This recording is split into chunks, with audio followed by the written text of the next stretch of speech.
Un procès de grande ampleur s'ouvre au Mans la semaine prochaine. 16 prévenus suspectés d'appartenir à un important réseau de trafic de cocaïne entre la Guyane et l'Hexagone seront jugés. Parmi eux figure l'ancien élu à la jeunesse de Saint-Laurent, Ferdinand Boiron. Ce réseau avait été démantelé en 2022 à la suite de différents coups de filet où près de 30 personnes avaient été interpellées. 21 d'entre elles ont été mises en examen selon Ouest France, toutes étant suspectées d'appartenir à un réseau criminel structuré spécialisé dans le transport de cocaïne sous forme d'ovules véhiculés incorporés, mais aussi dans la revente de cette même substance, présentait à l'époque Delphine Dewali, procureure de la République du Mans. Le parquet du Mans avait également considéré l'année dernière qu'il s'agit d'un clan familial. Ferdinand Boiron, ancien élu à la jeunesse de Saint-Laurent-du-Maroni, figure parmi les prévenus arrêtés à sa descente d'avion à l'aéroport d'Orly le 17 mars 2022. L'adjoint se trouve en détention provisoire depuis. Plus de 6 kilos de cocaïne, près de 35 000 euros en liquide et des armes ont été saisies depuis le début des investigations. Au moins plusieurs dizaines de voyages, parfois menés sous la contrainte, auraient été organisés entre 2021 et 2022 par le clan. Dans un communiqué, la procureure de la République du Mans explique encore qu'une mère de famille a été identifiée comme organisatrice du trafic, ayant recruté ses propres enfants, parfois mineurs, en tant que mules. Les prévenus sont âgés de 19 à 54 ans et sont pour la quasi-totalité nés en Guyane et au Suriname.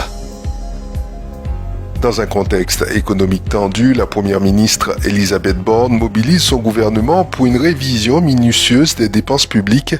L'objectif est clair, réaliser 12 milliards d'euros d'économies d'ici 2025, tout en maintenant une gestion efficace et responsable des finances publiques. Face à une dette publique croissante, Elisabeth Borne a convoqué son cabinet pour entamer une révision approfondie des dépenses de l'État. Cette démarche vise à identifier et éliminer les dépenses superflues ou redondantes, en particulier dans le secteur des aides aux entreprises et des dispositifs médicaux. L'accent est mis sur la nécessité d'une gestion plus rigoureuse des fonds publics pour assurer la santé financière du pays à long terme.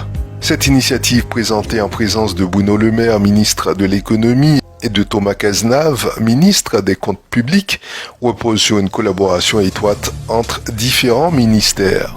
L'objectif est de parvenir à une réduction significative des dépenses estimées à moins de 1% du total des dépenses publiques, mais jugées essentielles pour rééquilibrer les finances de l'État.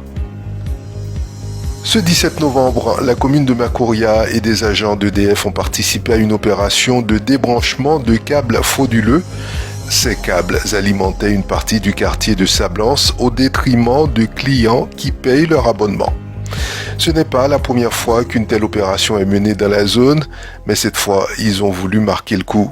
Agents d'EDF et de la ville de Macoria, dont ceux de la police municipale, étaient au niveau du PK16, proche de l'entrée principale du quartier Sablance, pour procéder à une mission de déraccordement de câbles frauduleux.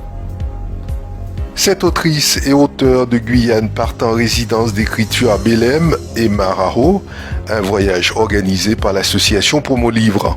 Je cite, une ouverture vers une expérience inédite cherchant à valoriser l'originalité, la curiosité, l'expression pour s'enrichir d'idées nouvelles dans un environnement et une culture propice à la créativité.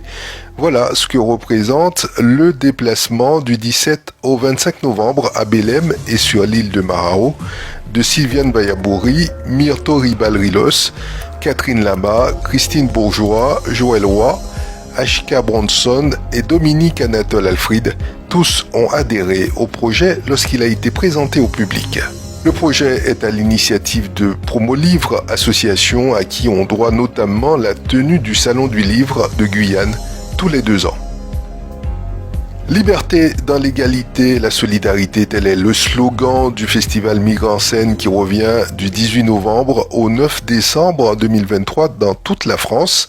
Le festival Migrants en scène se veut un antidote aux préjugés, aux divisions, un levier pour bâtir un monde meilleur où liberté et solidarité se conjuguent au service de toutes et tous, a déclaré Fanelli Carré-Comte, secrétaire général de la CIMAD.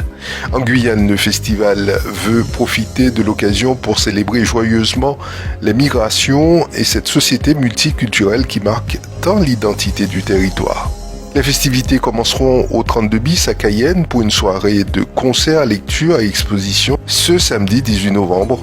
Le 23 novembre, le film Je ne sais pas où vous serez demain d'Emmanuel Roy sera projeté en Guadeloupe au Ciné-Théâtre du Lamentin.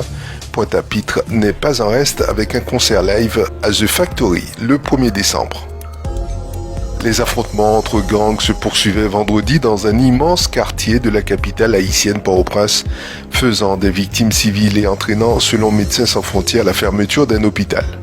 La mort en début de semaine d'un dirigeant de la coalition de Gang G9 a déclenché un nouveau cycle de violence à la Cité Soleil, le plus grand bidonville du pays.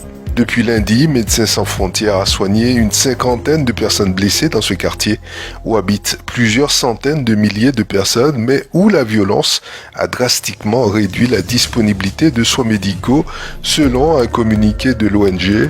Selon Enoch Joseph, un pasteur de la zone interrogé par l'agence France Presse, les violences ont tué des civils et des membres de gangs. C'est la fin de ce bulletin d'information. Je vous remercie de l'avoir suivi. J'aurai le plaisir de vous retrouver demain sur Radio Mayuri.